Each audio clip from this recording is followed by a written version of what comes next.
नमस्कार, मैं अनूप दत्ता, न्यूज़ संघर्ष आज तक। दोस्तों, इस वक्त में मैं बैठा हूँ नेताजी स्टेडियम के ठीक बगल में जो वेलोड्रम है, वेलोड्रम में मौजूद हूँ। और यहाँ पे इस वक्त में बच्चे प्रैक्टिस कर रहे हैं, खेल रहे हैं।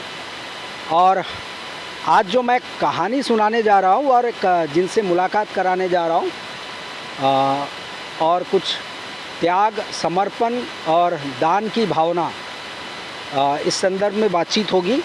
लेकिन उससे पहले जिस शख्स के बारे में मैं बोलना चाह रहा हूँ, उनको यहाँ उस व्यक्ति को कोचिंग कराते हुए यहाँ 25 साल लगभग पूरे होने जा रहे हैं।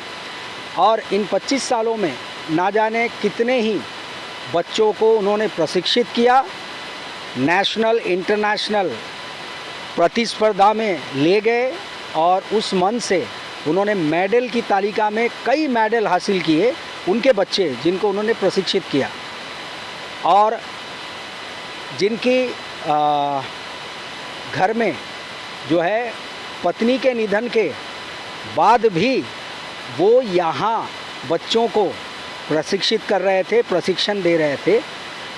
और जब उनका बेटे का जन्म हुआ, उस वक्त भी आमतौर पे लोग उस वक्त पे छुट्टी मांगते हैं, अस्पताल में होते हैं, लेकिन तब भी उनकी वो समर्पण की भावना थी कि वो बच्चों को प्रशिक्षित करने के लिए, प्रशिक्षण देने के लिए, ट्रेन करने के लिए वो मैदान पे हाजिर थे।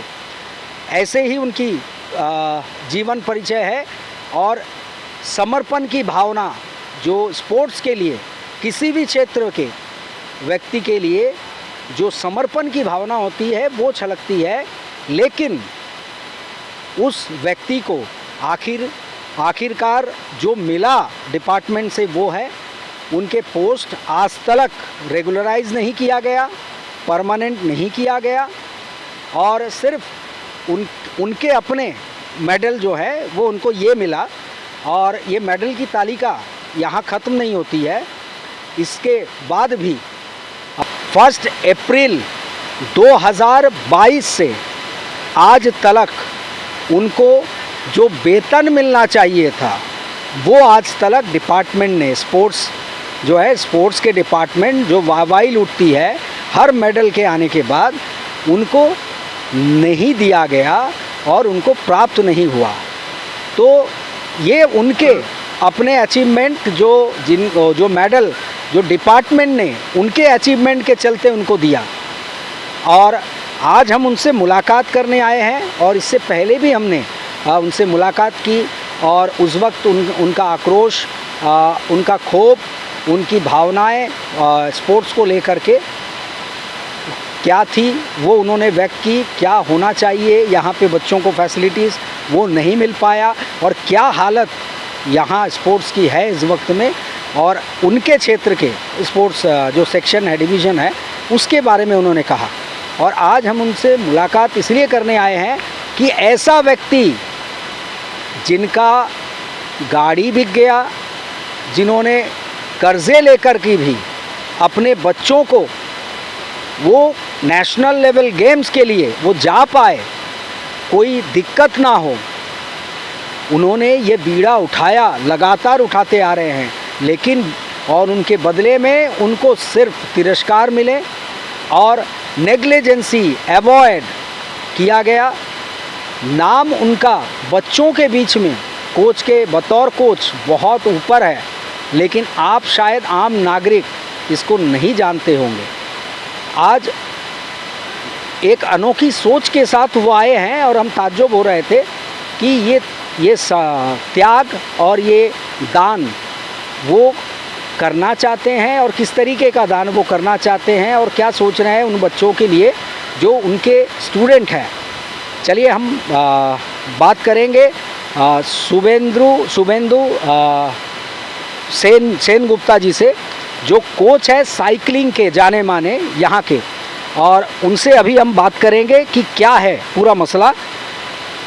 चलिए सेन सर, आपका स्वागत है। और आप हमारे चैनल में ये बताइए, आपने जो बुलाया कि आप कुछ आपके मन में ख्वाहिश है बच्चों के लिए जो अभी नेगलेक्ट हो रहा है, जिनके पास फैसिलिटीज़ नहीं है, आप कुछ करना चाहते हैं। जो हमने सुना है कि आपके जो पेमेंट है 20 महीने के पेमेंट है शायद करीब कुछ कुल मिला करके, अगर वो आप पाते हैं तो आप बच्चों के लिए उसको समर्पित करना चाहेंगे, और किस तरीके से समर्पित और भी कुछ काम करना चाहते हैं वो ज़रा बताएंगे।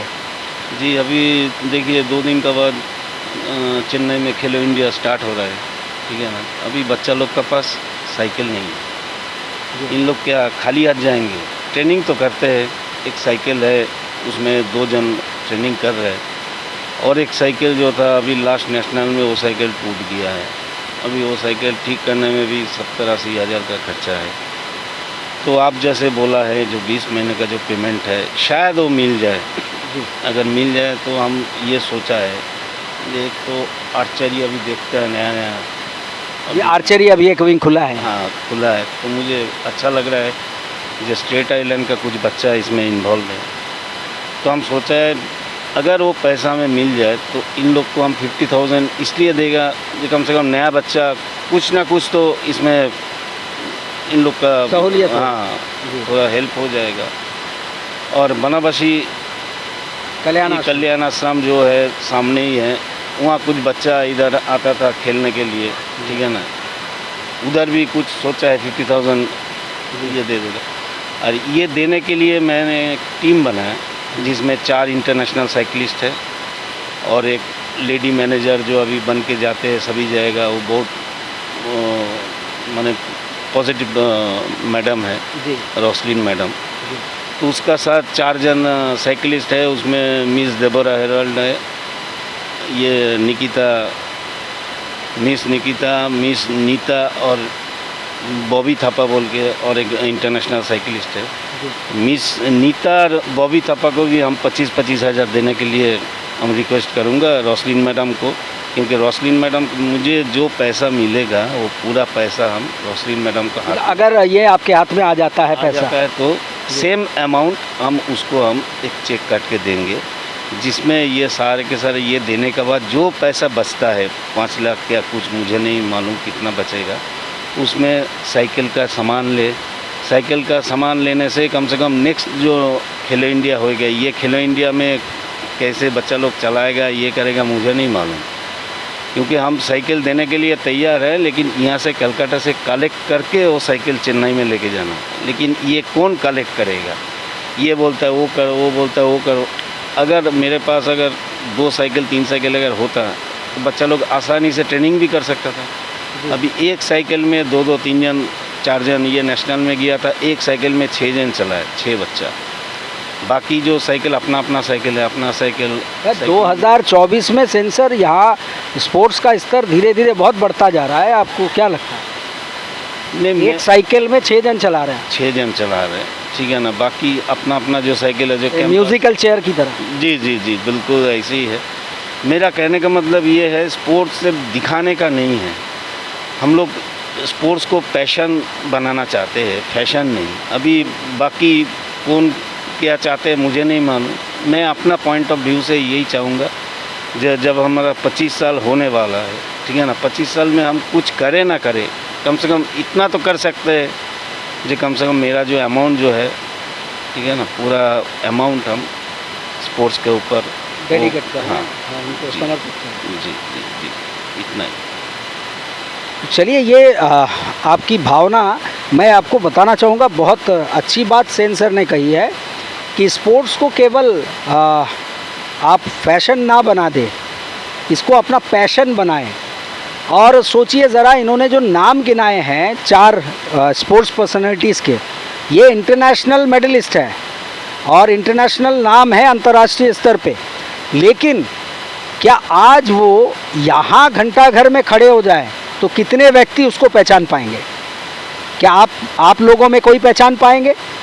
लेकिन यहीं पे वो पर्सनालिटी, वो व्यक्तित्व अगर यही बिहार, मध्य प्रदेश, उत्तर प्रदेश, किसी क्षेत्र का, किसी स्टेट का अगर इंटरनेशनल प्लेयर होता तो आज आप उसे अलग अलग नेशनल चैनल्स पे इंटरव्यू देते आप पाते। लेकिन आज वो ऐसे ही आम जिंदगी बिता रहे हैं, ले देकर किसी को इक्के दुक्के को कोई नौकरी दे दी गई होगी और स्पोर्ट्स में कोल्हू की बैल की तरह जोत दिया गया है। और यहाँ पे कुल मिलाकर अफसरों के लिए यहाँ कोई दर्द, कोई फीलिंग, वो भावना स्पोर्ट्स के लिए, वो प्यार है ही नहीं जो इनके बातों से लग रहा है। और तमाम और जगहों से जो बातचीत हमें सुनने को मिलती है स्पोर्ट्स को लेकर, आज जो स्थिति यहाँ पे बनी हुई है अंडमान निकोबार द्वीप समूह में, करीबन यहाँ एक हताशा की स्थिति है। अब सेंसर, मैं ये चाहूँगा, ये पूछना चाहूँगा कि बच्चों को आप देखिए, आपकी स्थिति जहाँ तक हमें पता है और जानकारी है हमें, आपकी भी व्यक्तिगत फाइनेंशियल स्थिति इतनी अच्छी नहीं है और इसके बावजूद आप बच्चों को समर्पित करना चाह रहे हैं, वनवासी कल्याण आश्रम के बच्चों को देना चाह रहे हैं। ये सोच आपके मन में आया कैसे? देखिए, अभी मेरा एक बेटा इधर ही है जी। छोटा वाला बेटा जो है सुभाष, बड़ा वाला बेटा अमृतसर में है, वहाँ खालसा कॉलेज में है। ये गुरु नानक यूनिवर्सिटी के अंदर ही रहते हैं। लेकिन उसका अभी 2-3 दिन हुआ है कलकत्ता आया है, ठीक है ना, उसका हार्ट में कुछ प्रॉब्लम हुआ है, तो वहाँ हो सकता है ठंड का वजह से हुआ, कुछ भी हो जाए। तभी ट्रीटमेंट चल रहा है। आज कुछ टेस्ट किया है, कल मेन डॉक्टर के पास, स्पेशलिस्ट के पास जाएंगे, ठीक है ना।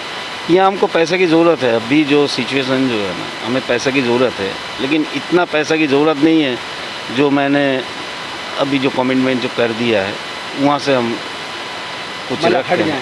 जी, मेरा जो कमिटमेंट कर दिया वो एकदम 100% डेड है, वो मेरा डेडलाइन है, ठीक है ना।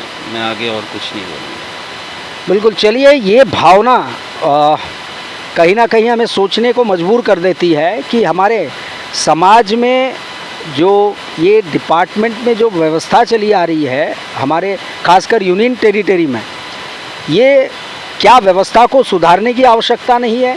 क्या इसे स्ट्रीमलाइन करने की आवश्यकता नहीं है? और जहाँ तक ऐसे व्यक्तित्व की बात है, आप इनके पैशन को महसूस कीजिए इनके बातों से। और जो अब मैंने इनके बायोडाटा, इनके जो बैकग्राउंड के बारे में कहा है कि कितने समर्पित हैं, कि बच्चों के लिए, उनके प्रशिक्षण के लिए, उनके मेडल के लिए, कि वो ये देखना चाहते हैं कि मेरे बच्चे जीत हासिल करें जिनको मैं ट्रेन कर रहा हूँ।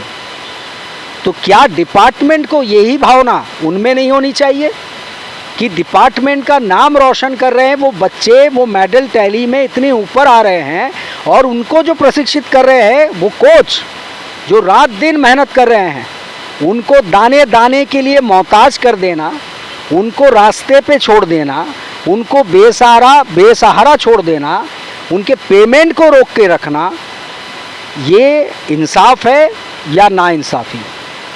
और कहीं ना कहीं ये बच्चे मेडल जीत के आते हैं, ये कोच को आप कोई नहीं जानते होंगे, उन बच्चों को भी नहीं जानते होंगे, लेकिन डेली टेलीग्राम या ऑल इंडिया रेडियो में वो ऑफिसर का नाम या फ़ोटो ये आप ज़रूर देखते होंगे, और फाइलों में अपने अचीवमेंट के तौर पे वो सेक्रेटरीट में सबमिट भी करते होंगे, और ये लगातार करते आ रहे हैं कि हमने ये अचीव किया, उस बच्चे ने अचीव किया, उसके पीछे मेहनत किसकी थी, ये 2 लाइन कभी नहीं लिखा जाता।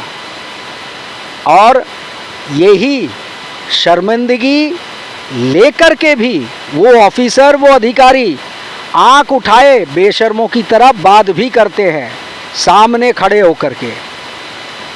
अब देखना ये होगा कि हम कहकर थक गए, और ऐसे कोच, तमाम सेन सर की तरह कोच जो है, जो डेडिकेशन के साथ काम कर रहे हैं, वो जिनके साथ नाइंसाफ़ी हो रही है, वो भी लिख लिख कर, गुहार लगाकर थक गए हैं। अब देखना ये होगा कि ये अपने उस फाइलों के भीतर से निकल के और चापलूसी से बाहर निकल के कब प्रैक्टिकली, वास्तविक धरातल पे आकर कब इस स्पोर्ट्स को कुछ ऊंचाइयों पे ले जाएंगे, वो सहूलियतें प्रदान करेंगे, वो तमाम फैसिलिटीज़ इन बच्चों को प्रोवाइड करेंगे, कोच को प्रोवाइड करेंगे, बच्चों को मेडल विनर और कोच उनको वो सम्मान देंगे। ये आने वाले वक्त तक हमें इंतज़ार रहेगा। हम ये देखना चाहेंगे कि कब इनकी आंखें खुलती है और कब ये जागते हैं और ये आँखों से ये पट्टी इनके कब हटता है। तब तक के लिए मैं अनूप दत्ता, न्यूज़ संघर्ष आज तक।